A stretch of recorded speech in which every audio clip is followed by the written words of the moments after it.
You're watching News Channel 4 at noon, the news leader.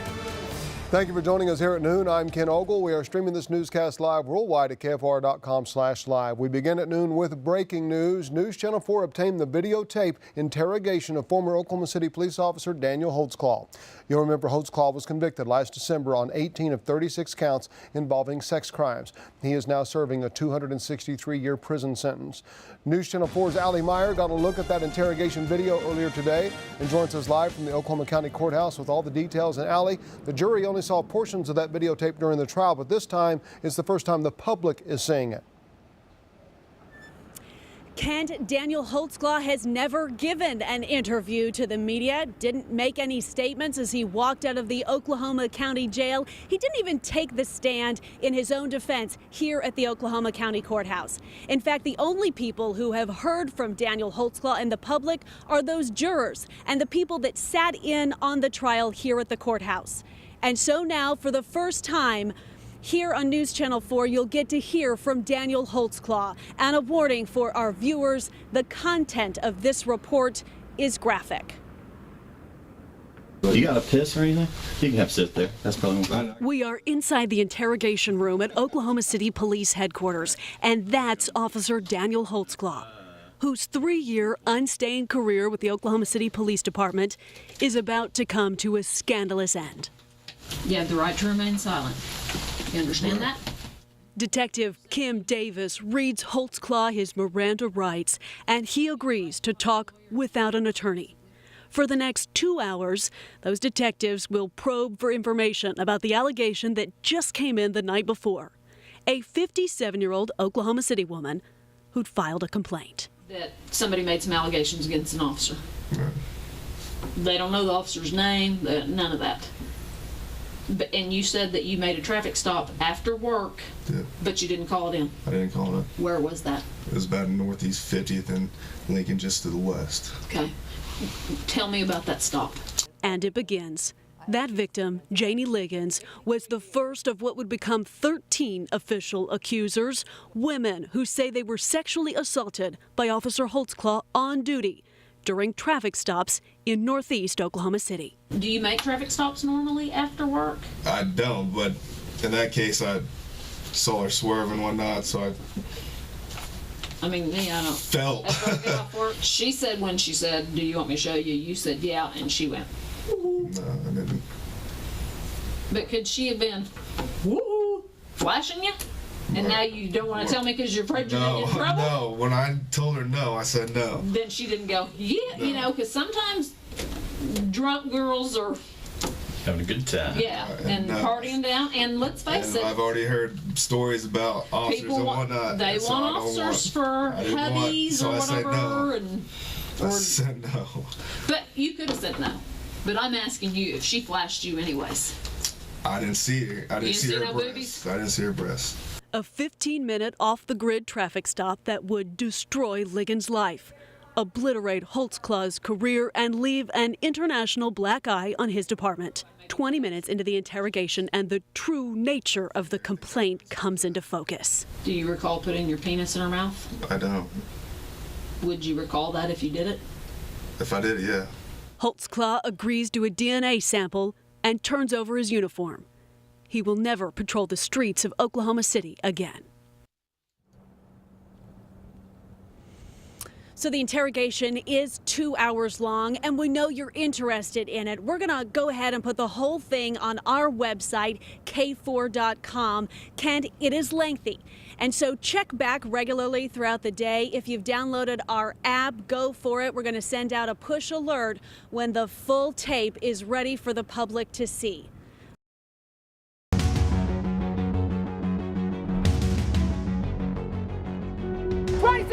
No bail! The jury is taking their time. 1 year ago, an Oklahoma County jury delivered a stunner.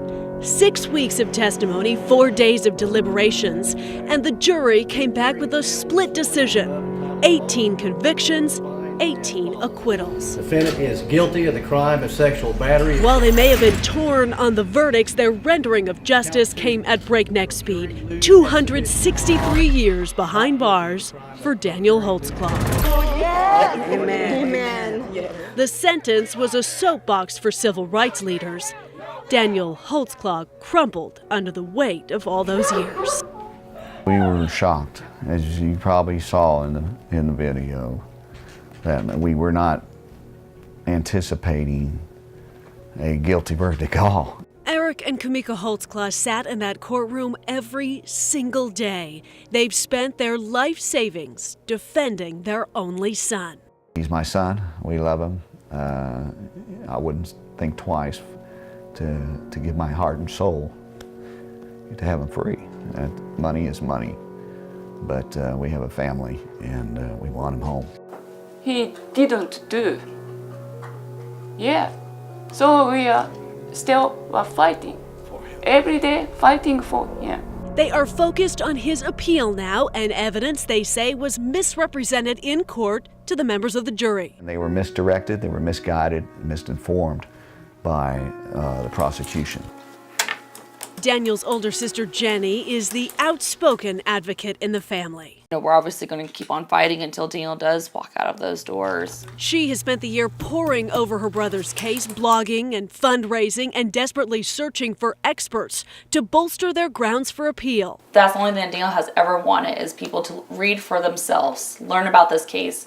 Because not only can it happen to a police officer, it can happen to anyone. An Oklahoma City cop. If a verdict is supposed to close the book on a case, this verdict had quite the opposite effect. Nothing would stop her from her quest for justice by any means. He just stopped the wrong woman tonight.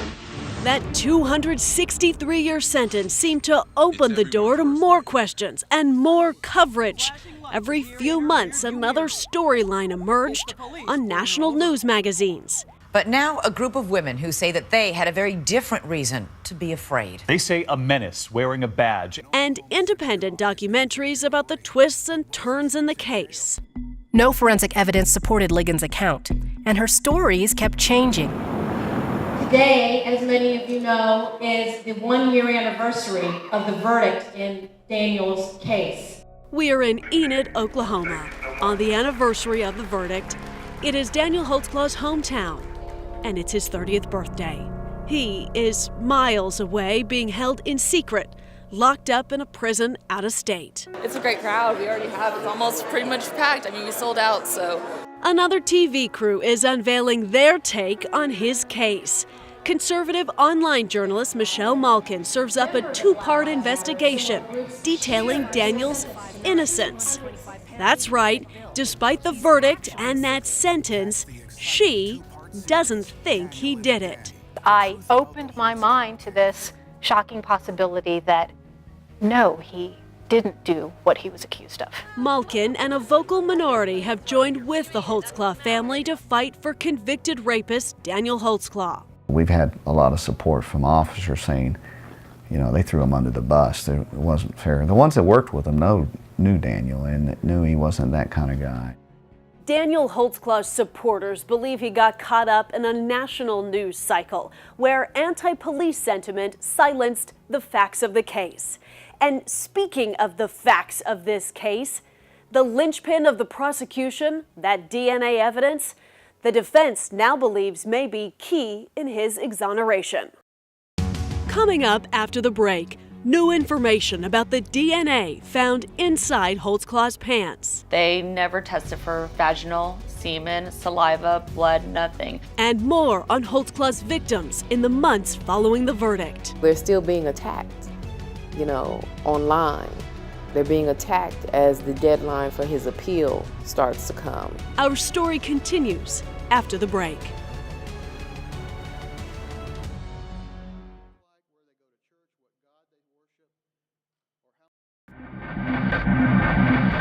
DNA, the microscopic smoking gun. Skin cells, in this case, containing a one-of-a-kind genetic code. Certainly the presence of biological material weighed heavily with the 12 jurors who convicted Daniel Holtzclaw. It was monumental for Oklahoma City Police Detective Kim Davis. My goal was to find the female who matched the female DNA on his pants. Prosecutor Galen Gigger told the jury the skin cell DNA was from the vaginal fluid of a 17-year-old victim and found inside the fly of Officer Holtzclaw's uniform pants. At the area where his genitals are, following an assault that happened the day before his pants were taken from him. Daniel's defense team now believes Gigger's statements about the DNA could be grounds for an appeal. They never tested for vaginal fluid, so to falsify and say that it came from vaginal fluid without testing for it, you cannot state that information and that be a fact when you never once tested for vaginal fluid. The fluid containing the skin cells is absorbed into the pants, and that's what we have. If Mr. Holtzclaw or his supporters are advocating that there is a test that determines that this is vaginal fluid, they are lying. There is no test that does that. The family's also concerned about the mystery male DNA found on Holtzclaw's pants. It's not his. They believe it's evidence of touch DNA or transfer DNA, the theory that skin cells can easily move from person to person without a sexual assault. A lot of people aren't familiar with touch DNA, but touch DNA, from you and I shaking hands, your DNA can simply be on my clothing. Does that mean you assaulted me? No, it doesn't. It's just simply your DNA is on me because we simply touched each other. The male DNA inside Holtzclaw's pants was never identified and may play a role in his appeal. If what they are trying to get people to believe, which is not accurate, is that it could transfer from a purse to hands to pants to inside of pants. Significantly, Daniel Holtzclaw's own DNA was not found on the inside of his uniform pants. I think that speaks probably louder than anything I could argue as to the ability of someone's skin cells from their hands to get transferred to a piece of fabric. For the victims, this day 1 year ago was bittersweet. Remember, 8 of the women were vindicated with convictions, 5 accusers lost in court. We're not okay with rape and sexual assault. Grace Franklin works closely with those victims. She founded OKC Artists for Justice to be a voice for the women who stood up to tell their story in court. Everybody is at various points. Some are not doing as well as others. Some are doing very well. You know, it's been a long road. Franklin says many are still being attacked online by rabid supporters of Daniel Holtzclaw. A year after, it's still not over. We're still, battling for the protection of the survivors. We have to start believing survivors, regardless of who is on the other side, regardless of who they are accusing. We have to believe them and go from there. This case was a victory for those women, the exploited. They were heard by the detectives, by the jurors, by the court, and ultimately by the nation. Is it possible they all got it wrong? Or did the disgraced officer get what he deserved? The legal system has spoken. 1 year later, outside the courtroom, the debate rages on. Allie Meyer, Oklahoma's News Channel 4.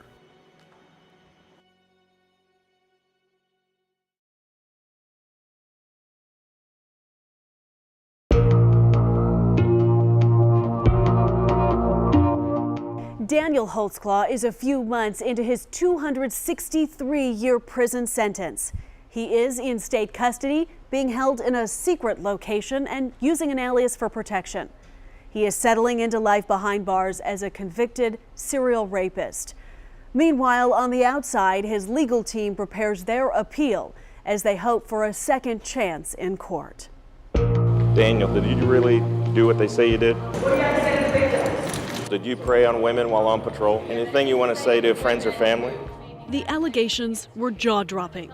An Oklahoma City police officer sexually assaulting women while he was on duty. Yeah, versus 11-14-84, black female. The prosecution had GPS, DNA, and accusers. Yes, I can remember it's him trying to fondle my breast. 13 went to trial to tell their story, supported by generations of women who have felt marginalized in their communities. 26 count. No bail. And the accused, Daniel Holtzclaw, sat silent for weeks during trial. Not one word until the end. Count 8, defendant is guilty of the crime of forcible oral sodomy and punishment is set at 20 years. Holtzclaw now says he can barely remember these moments in court when he realized he'd be going to prison for the rest of his life. I was very emotional. I was shell-shocked. I was just dumbfounded when the verdict came down. The first one was a guilty. You know, in my mind, I firmly believed that I was going to be found acquitted. I was going to be able to, you know, be back with my family, be back with my loved ones, and start my life over. This is Daniel Holtzclaw's first interview since his conviction. He is calling from prison because he is ready for the world to hear his side. Do you feel guilty or remorse for any of this? Absolutely not. I would not feel remorse for something I didn't do. I am not guilty for any of these crimes. I did not do anything in sexual nature. I did not come on to any of these women. I did my job to the fullest of my ability, which I gave an oath and sworn to protect and serve, and that's what I did. He thought the jury would find him innocent until the very end. He thought he'd walk out a free man. If anyone knows me, they know that if I was guilty, I would be a man. And I would tell my family, especially my father, to don't support me and go ahead and go on. You know, let me be. I'll let my family go, and I'll be wrong, and I'll, you know, take my punishment. And you know, I'm not guilty of this. The Holtzclaw family has launched an online campaign. They believe the investigation was flawed. The DNA evidence introduced in trial was suspect, and police could easily find 13 women to point the finger at a tough cop. I didn't ever want to believe that a police officer would do this, and I certainly didn't want to put a police officer in prison. But everything, as we kept going day by day, plugging along, it all was pointing, you know, that he did this. You have the right to remain silent. You understand that? Sex crimes detective Kim Davis is in the room with Holtzclaw. She admits she was skeptical at first. After all, false claims against police are not uncommon. But the day of this interrogation, right after she'd met with the first victim, Janie Liggins, Davis knew there would be more. After Janie was investigated, there was DNA on his pants that was female DNA that was unknown. It didn't match to Janie. We knew that he just didn't decide, I think I'm going to pull this lady over and sexually assault her. There had to be something that built up to it, or there had to be other victims out there. For the next 6 months, they hunted for victims. African-American women who'd been run through the police database by Officer Holtzclaw with horrific stories of sexual abuse that lined up with his squad car GPS. He wasn't stupid in the way that he committed these crimes. He took them places where he knew there wouldn't be witnesses. Prosecutor Galen Gigger went to trial with 13 accusers. He got convictions for 8. The reason they were victims is because Daniel Holtzclaw profiled them and picked them on purpose, with the exception of Janie Liggins that he made his final mistake on and the reason he got caught. And there were more. We now know as many as 9 other accusers, including a man, with stories of inappropriate contact and sexual violence that were unprovable, or in one case, an admitted lie. So you just made up the entire story? Well, I did get put over in Woodland Park, but some of that, yeah. Daniel Holtzclaw says they all made it up, trying to take advantage of a system too quick to convict a cop. But the detectives, they kind of led him into to basically give him a lottery ticket. And so the investigation as far as approaching these women and saying, you know, we have a tip that you've been sexually assaulted by an Oklahoma City police officer, you know, you're opening the floodgates, you're opening the door. All they had to do was say yes. Well, they had it in for me. It just is like everything else he's tried to say in this case. It makes absolutely no sense. And the reason it makes no sense is because he is a liar and he is a serial rapist. In Daniel's mind, he didn't do anything wrong. He is above these people. These people are beneath him, and he didn't do anything wrong. And I feel like if Daniel wasn't guilty, and he wanted people to know he wasn't guilty, he had every opportunity to get on the stand and explain his story. Holtzclaw never took the stand. The jury never heard the defense from his own mouth. Defendant is guilty. 4 days of deliberation. The jury delivered convictions on half the charges, vindication for more than half of the victims, and enough years in prison to live 3 lifetimes behind bars. Allie Meyer, News Channel 4.